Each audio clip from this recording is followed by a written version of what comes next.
일본이 역사를 왜곡하고 있다는 사실을 일본 국민들은 모르고 있지만 우리와 다른 외국인들은 잘 알고 있는 사실인데요.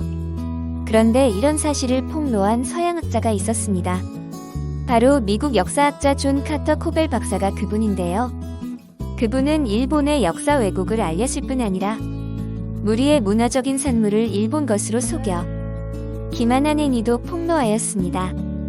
원래 코벨 박사는 미국에서 일본 미술사 연구로 박사학위를 받은 백인 최초의 일본학 박사였으며 일본 정부로부터 감사의 메달까지 받기도 했습니다.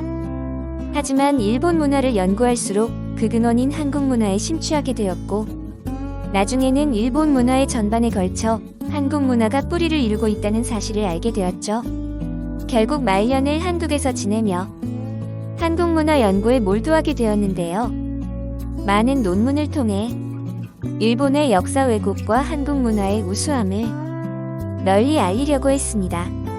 그분은 일본의 역사 왜곡을 바로잡고 있을 뿐 아니라 그들의 간교함을 질타하고 있는데요. 그래서 그 내용을 소개하려 합니다. 함께 보시죠.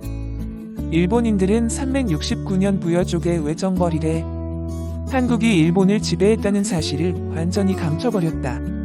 일본인들은 역사를 뒤집고 부여족 이외를 정복한 게 아니라 외가 가야를 정복했다고 썼다. 일본에서 와서 가야와 신라를 정복했다고 알려진 신공왕후는 사실은 선단을 이끌고 외를 침략해 정벌한 강인한 의지의 한국 왕녀였다.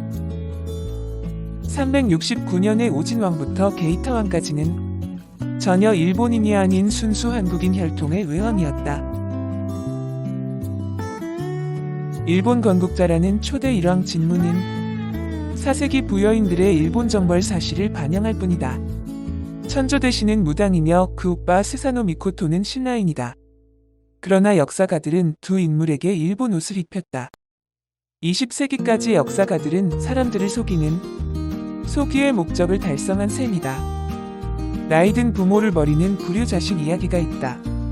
일본인들은 한국인들에게 한국 문화는 열등한 것이라며 일본 이름과 제도를 따르라고 강권했다. 한국의 수많은 서책들이 불에 타 없어지고 숱한 보물들이 나라 밖으로 실려 나갔다. 석굴암을 해체해 일본으로 옮기려 했지만 성공하지 못했다. 일본은 한국인에 대한 문화적 학살을 감행했다. 그러나 진실은 일본이 초기 역사부터 8세기에 이르도록 한국이 떠주는 음식을 먹고 자란 어린 아이였다는 것이다.